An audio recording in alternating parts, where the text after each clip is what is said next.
Halo, selamat pagi pemirsa di Kota Medan, Riau, Palembang, dan daerah lain di Sumatera. Selama 30 menit ke depan kami akan mengabarkan informasi menarik dari wilayah Sumatera dan sekitarnya. Bersama saya Kenana, inilah kabar Sumatera untuk Anda.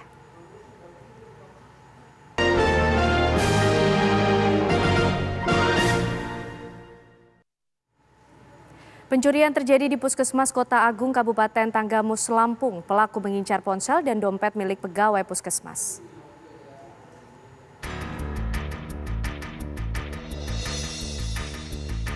Berdasarkan rekaman kamera pengawas CCTV milik Puskesmas di Kota Agung, Kabupaten Tanggamus, Lampung, terlihat aksi pencurian kedua orang pedagang kain keliling yang masuk ke dalam gedung. Dalam aksinya, satu orang pelaku mencuri ponsel dan dompet pegawai Puskesmas Kota Agung dan satu pelaku lagi menunggu di parkiran motor untuk segera kabur. Dari awal, kedua pelaku tidak menaruh curiga ke sejumlah pegawai Puskesmas karena pelaku menawarkan barang dagangannya ke seluruh ruangan Puskesmas. Kan sesudah istirahat, saya masuk ke ruangan sekitar jam 1. Kemudian ada pasien antigen, jadi saya keluar ke lorong. Itu posisinya dekat sama ruangan lab. Terus selesai antigen, saya masuk lagi ke lab, saya ketemu sama dua orang ya? Iya, 2 orang itu. Dia sendiri tapi dia keluar dari lab. Saya mau masuk. Nah, posisinya awalnya saya belum curiga kalau dia itu pencuri gitu. Terus saya masuk, saya langsung cek barang-barang, ya benar handphone sama dompetnya udah hilang dan orangnya udah lari duluan. Atas kejadian tersebut, korban melaporkan kasus ini kepada pihak kepolisian. Dari Tanggamus, Lampung, Pujian Syah, Hardi, TV One mengabarkan. Kawanan pencuri beraksi di ruko kawasan Nagoya, Batam. Mereka menggasak kabel tembaga senilai 5 juta rupiah.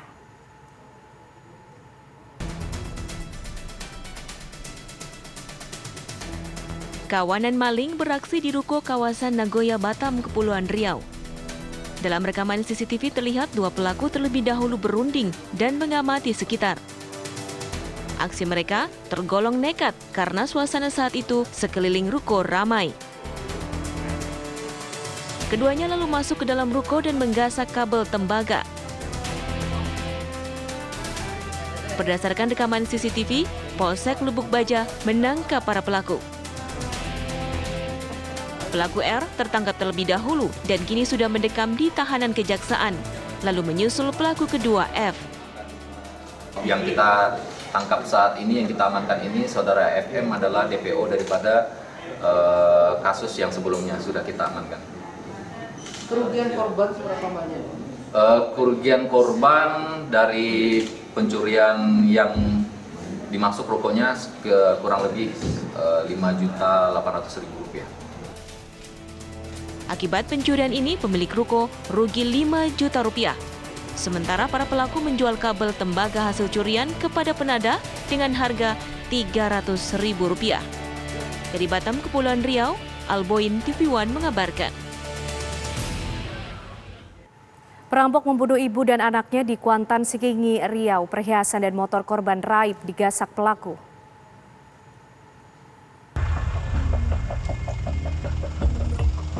Warga desa Pasar Baru Pangean, Kabupaten Kuantan, Singingi, Riau digegerkan atas penemuan jasad ibu dan anak yang tewas dengan penuh luka bacok pada bagian tubuh dan kepala.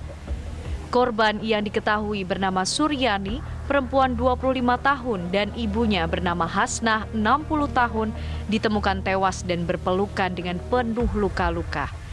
Diduga sementara korban dibunuh pada malam sebelumnya. Penemuan jasad kedua korban berawal dari HP korban Suryani dalam 1 hari tidak aktif, sehingga salah seorang keluarganya mendatangi rumah korban yang memang agak terpencil dari rumah warga sekitar. Saat itulah ibu dan anak ini ditemukan dengan tubuh penuh luka. Jadi ceritanya suami istri ini melaksanakan ibadah umroh. Kemudian si istri sudah pulang dan suami masih di sana, masih di Tanah Suci karena kondisi sakit. Tadi barusan kami cross-check ke Kapolres. Kini pihak kepolisian mengamankan beberapa barang bukti dari TKP seperti kapak yang diduga digunakan pelaku untuk membacok, dan polisi menduga motif awal yakni diduga perampokan karena pelaku menggasak harta korbannya seperti perhiasan, handphone, dan sepeda motor. Hingga saat ini polisi masih mendalami peristiwa sadis ini dengan memeriksa sejumlah saksi dan memasang garis polisi di rumah tersebut untuk kebutuhan penyelidikan. Dari Kabupaten Kuantan Singingi, Riau, Muhammad Arifin, Dermawansyah, TV One mengabarkan. Polda Riau membongkar praktik pengoplosan gas LPG bersubsidi. LPG dioplos dari tabung 3 kg ke tabung 12 kg.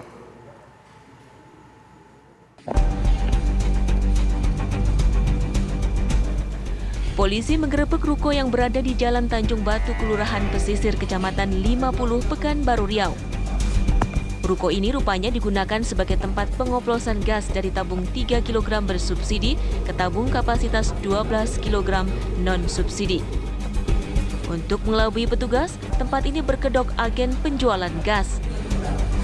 Polda Riau lalu menangkap 5 pelaku.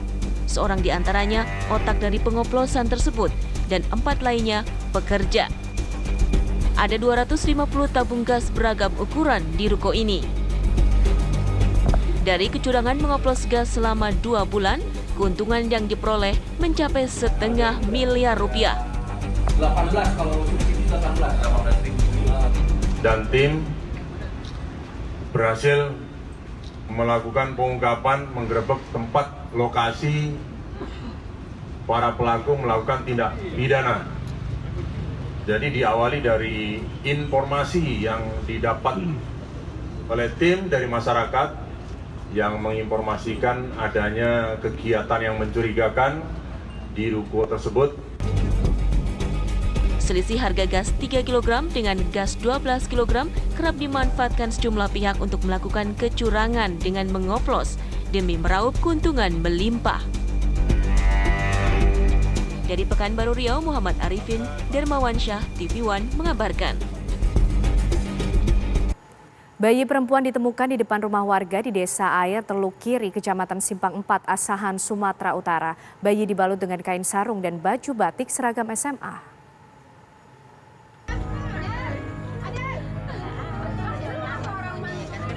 Bayi perempuan diperkirakan berusia 2 hari ditemukan di depan rumah warga di Dusun 3, Desa Teluk Kiri, Kecamatan Simpang 4, Asahan, Sumatera Utara. Saat ditemukan, bayi dalam balutan kain sarung dan seragam batik sekolah. Warga lalu menyelamatkan bayi tersebut dan melapor ke perangkat desa. Ada kayak kain lap gitu kan, selungguan gitu. Terus aku panggil anakku. Aku bilang, "Bolu kok ada di sini kain lap selungguan? Apa ada orang anjing yang bawa gitu kan?" Terus anakku datang, dia, "Oh baby nih mami," katanya gitu. Terus itu, "Oh ya," kami panggillah tetangga. Panggil, nggak bangun dia. Kebetulan ada di situ memang perangkat desa Marga Siahaan. Kami pergi ke rumahnya. Kami bilang tolonglah panggil kepala lorong Pak Agus, biar itu ada baby di depan pintu rumahku. Bayi kemudian dibawa ke Rumah Sakit Umum Abdul Manan Simatupang Kisaran untuk memastikan kondisi kesehatannya. Dari Asahan, Sumatera Utara, Jasa Manurung, TV One mengabarkan. Seorang bapak 5 anak ditangkap Polres Nia Selatan akibat mengedarkan sabu.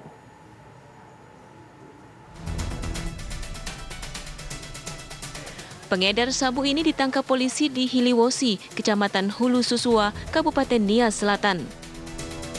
Fatieli Giawa ditangkap setelah polisi menyamar sebagai pembeli. Fatieli mencoba menolak saat diringkus dan mencoba menghilangkan barang bukti 2,5 gram sabu. Dalam pemeriksaan, bapak dari 5 anak ini mengaku penghasilan sebagai pekerja bangunan tak cukup untuk menghidupi keluarganya, sehingga ia tergiur mengedarkan narkoba. Kalau dari hasil interogasi dan pemeriksaan kita, dia katanya sudah nggak ada lagi kerjaan, jadi untuk menghidupi kebutuhan keluarganya sehari-hari sebagai mengedarkan tadi. dengan ada keuntungan yaitu beli per 3 gram. Dalam setiap transaksi, dari nilai paket sabu Rp300.000, pelaku mendapat keuntungan Rp100.000. Dari Gunung Sitolinia, Sumatera Utara, Oneman Halawa, TV One mengabarkan. Usai jeda pemirsa, kami kembali hadir untuk Anda.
Aktual, faktual, dan lengkap adalah landasan sebuah berita menghasilkan perspektif secara tepat.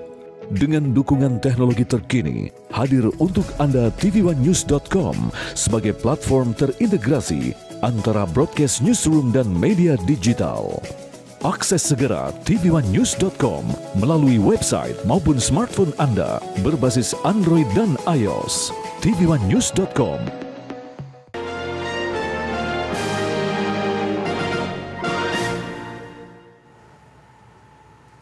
Pemirsa, Partai Demokrat akhirnya buka suara mengenai kasus dugaan korupsi yang menimpa kadernya Ketua DPD Provinsi dan Gubernur Papua Lukas NMB. Meski menduga adanya unsur politis dalam kasus yang menjerat NMB, namun Demokrat tetap menghormati proses hukum yang berjalan.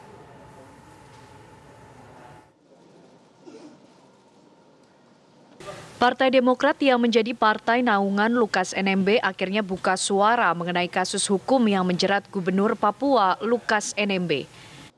Ketua Umum Partai Demokrat Agus Harimurti Yudhoyono mengatakan terus berupaya berkomunikasi dengan NMB sebelum menentukan sikap.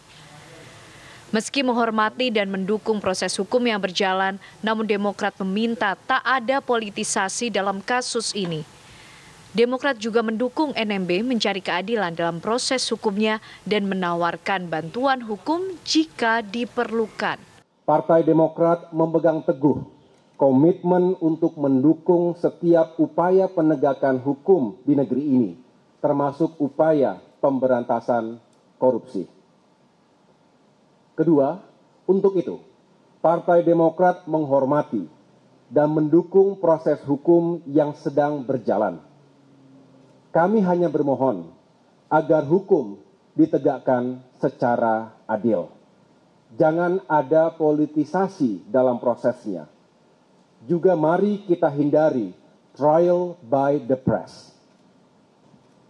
Ketiga, kami juga mendukung upaya hukum Pak Lukas untuk mencari keadilannya. Partai Demokrat tidak akan pernah melakukan intervensi terhadap proses hukum dalam bentuk apapun.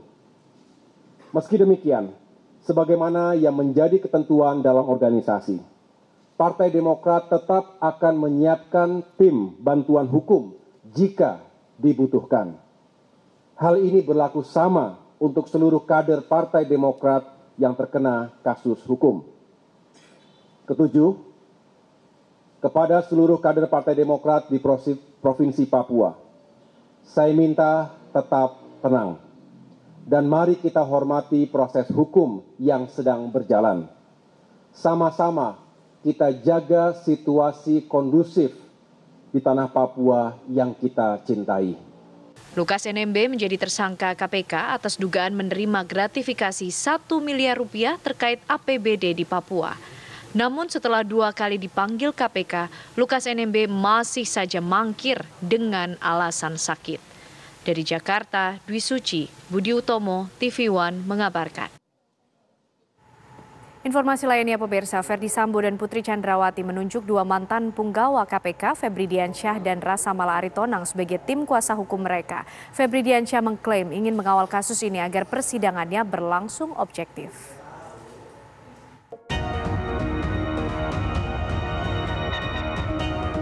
Tersangka kasus pembunuhan berencana Brigadir Nofriansyah Yosua Huta Barat, Ferdi Sambo dan Putri Chandrawati menunjuk mantan juru bicara Komisi Pemberantasan Korupsi KPK Febri Diansyah sebagai salah satu kuasa hukum untuk membelanya di pengadilan.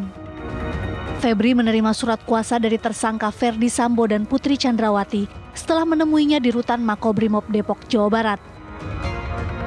Sebelum menjadi advokat, Febri Diansyah pernah menjadi juru bicara KPK saat KPK dipimpin Agus Raharjo. Setelah tidak lagi menjadi juru bicara, Febri kemudian menjadi advokat. Febri beralasan menjadi kuasa hukum tersangka Ferdi Sambo dan Putri Chandrawati untuk mengawal kasus ini agar persidangan berlangsung secara objektif. Kenapa ini penting? Karena kasus ini melibatkan perhatian publik yang sangat luas, sehingga penyampaian informasi yang kontinu dan benar itu menjadi salah satu bentuk keberhasilan dalam menjaga sebuah proses hukum agar bisa objektif dan adil. Dan dalam konteks itulah saya dan Rasa Mala Aritonang nanti mungkin akan menjelaskan juga, dalam konteks aspek objektif itulah kami akhirnya menerima ajakan untuk masuk dalam tim kuasa hukum tersebut. Selain Febri Diansyah, Ferdi Sambo dan Putri Chandrawati juga menunjuk Rasa Mala Aritonang yang merupakan mantan penyidik KPK sebagai tim kuasa hukum. Untuk memutuskan hari ini juga bukan hal yang sederhana karena kami harus mengecek dulu, mengkonfirmasi langsung kepada Ibu Putri, kepada Pak Sambo, kemudian berdiskusi banyak dengan tim, juga melihat bukti-bukti yang sudah ada gitu, baru kemudian bisa mengambil putusan. Jadi memang ini keputusan independen dan tidak ada kaitannya dengan ada dorongan pihak lain atau pihak ketiga atau pihak manapun. Jadi prinsipnya ini keputusan independen dalam konteks profesi kami sebagai seorang advokat. Dalam memberikan pendampingan hukum, Febri Diansyah didapuk mendampingi Putri Chandrawati. Sementara Rasa Mala Aritonang yang merupakan mantan Kabak Perencanaan Peraturan dan Produk Hukum Biro Hukum KPK menjadi pendamping Sambo di kasus yang sama. Dari Jakarta, tim TV One mengabarkan. Kasus pembunuhan Brigadir Nofriansyah Yosua Huta Barat atau Brigadir Yosua yang melibatkan mantan Kadif Propam Ferdi Sambo mulai memasuki babak baru. Kejaksaan Agung menyatakan berkas perkara kasus tersebut sudah lengkap atau P21. Artinya perkara tersebut tidak lama lagi segera masuk ke persidangan.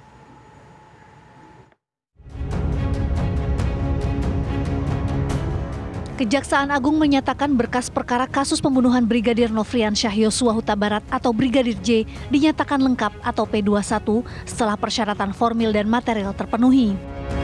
Selain berkas perkara kasus pembunuhan, berkas perkara kasus obstruction of justice atau perintangan penyidikan juga sudah dinyatakan lengkap.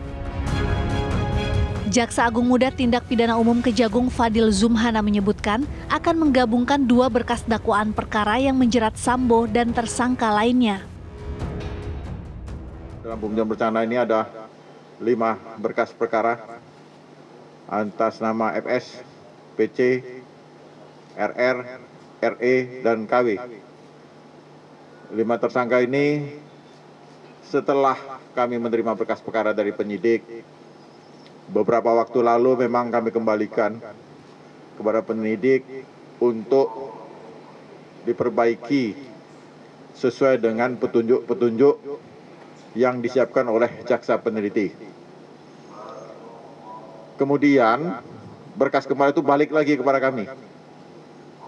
Sesuai dengan ketentuan perundang-undangan, Kitab Undang-Undang Hukum Acara Pidana, jaksa meneliti kelengkapan berkas perkara, kelengkapan formil dan material dari berkas perkara itu. Kelengkapan formil, material dari hasil penelitian berkas perkara, saya baru saja menerima laporan dari Direktur Orang dan Harta Benda bahwa persyaratan formil material telah terpenuhi. sebagaimana ditentukan di dalam KUHP pasal 138, 139, pasal 8 ayat 3 huruf B KUHP. Penyidik menyerahkan tanggung jawab tersangka dan barang bukti pada jaksa untuk segera disidangkan. Berikutnya ada kasus lain 7 bekas perkara menyangkut, kalau saya ikutin media itu ada diatur di dalam KUHP pasal 221 dan 233 yang orang awam menyebutkan sebagai obstruction of justice.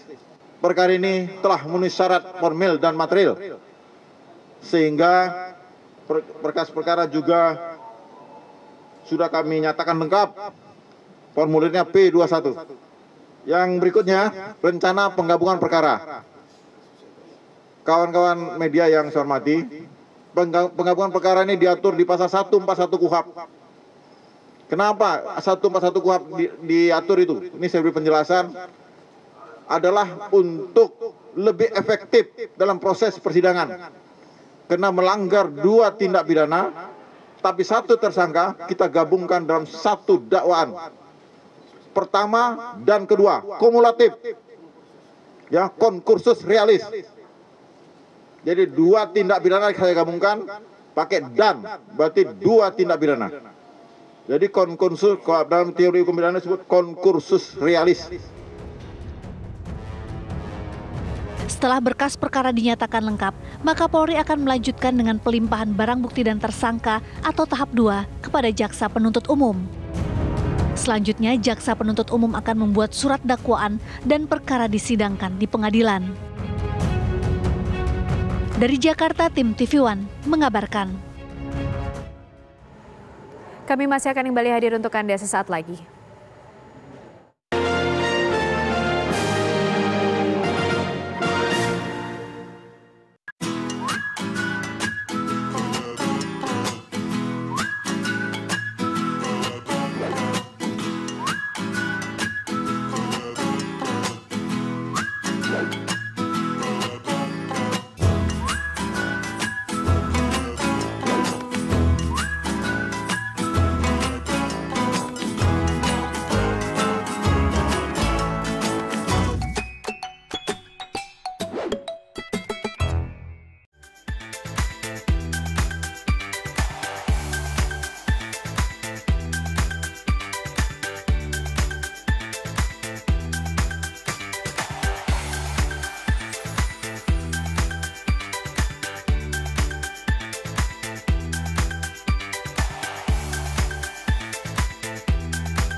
Puas kamu bikin aku kesel terus.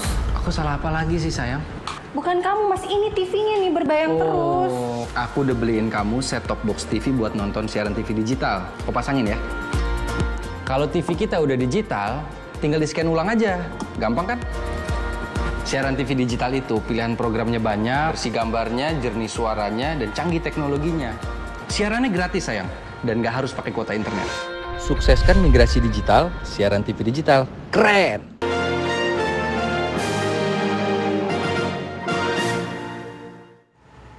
Masih bersama kami di Kabar Sumatera, pemirsa, 2 anak berboncengan motor tersambar petir di negeri Katon, Kabupaten Pesawaran, Lampung. 2 korban terluka bakar di bagian punggung.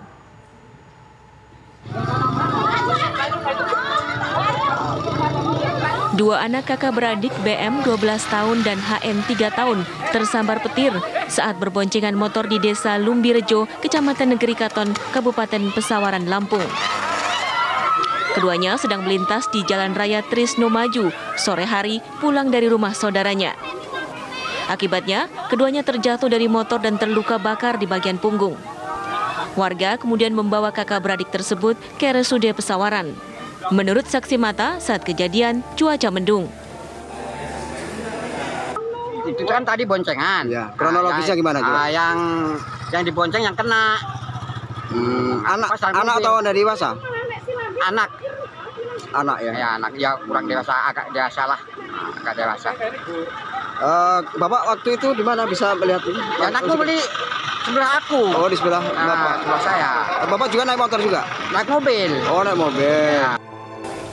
Kasus ini menjadi pelajaran agar orang tua tidak membiarkan anaknya yang masih di bawah umur mengendarai sepeda motor dan berada di luar rumah saat cuaca mendung.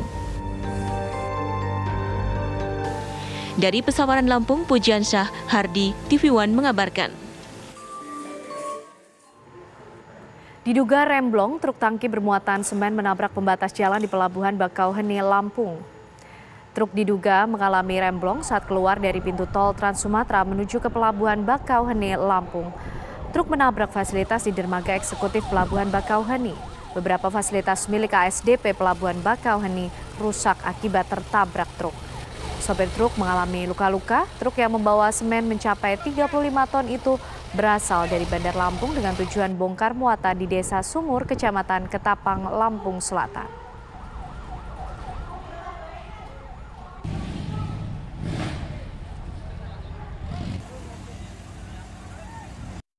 Tepat di area dermaga eksekutif Pelabuhan Bakauheni telah terjadi laka lantas out control sebuah mobil tronton hijau dengan plat nomor BE 8212 AMF mengalami out control. Kronologinya jadi sesuai dengan pemeriksaan saksi-saksi tadi oleh anggota kami, tepat di kilometer 2 terjadi out control, kehilangan kendali dari pengemudi hingga akhirnya kendaraan tersebut melaju dengan kecepatan tinggi menuju arah Pelabuhan Bakauheni, menghantam tol gate 3 pagar sampai dengan akhirnya tiba di depan dermaga eksekutif.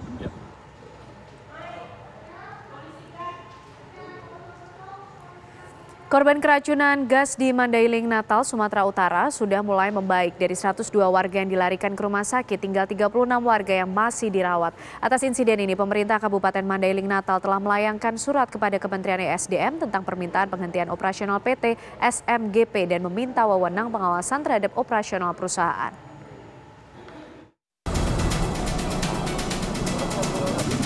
Kondisi warga dua desa yang dirawat di Rumah Sakit Umum Panyembungan sudah jauh membaik. Pasien yang semula mengeluhkan mual, pusing, lemas, sudah mulai selera makan dan berinteraksi dengan keluarga. Sejak Selasa hingga Rabu malam, sedikitnya 42 warga desa Sibanggor Julu dan Sibanggor Tonga, Kecamatan Puncak Sorik, Merapi, dibawa ke rumah sakit karena diduga terpapar gas beracun H2S. Hingga Rabu malam kemarin, 13 warga yang dibawa ke rumah sakit sudah diizinkan pulang dan berobat jalan. Sementara itu di Rumah Sakit Permata Madinah, warga yang berobat ke rumah sakit tersebut akibat paparan gas H2S dari perusahaan tambang panas bumi mencapai 60 orang.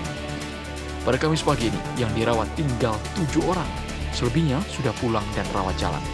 Mudah-mudahan sudah membaik, Bang. Membaik. Cuman untuk pagi ini belum ada pengecekan lah untuk kondisi selanjutnya, tapi kalau kita melihat perkembangannya sudah membaik. Atas insiden ini, Bupati Mandailing Natal, Jafar Suhairi Nasution, meminta pemerintah pusat untuk menghentikan operasional perusahaan tambang panas bumi yang beroperasi di sekitar permukiman warga tersebut. Izin Pak Bupati. Pemerintah daerah dari awal merekomendasikan agar kegiatan ini ditinjau ulang. Dalam arti bagaimana pemerintah pusat melakukan penghentian, ya, penghentian kalau memang jika PT SMGP tidak bisa memberikan rasa nyaman kepada warga. Sebelumnya puluhan warga dua desa sekitar pertambangan panas bumi milik PT Sorik Merapi Geothermal Power atau PT SMGP tiba-tiba mengalami mual, pusing dan muntah.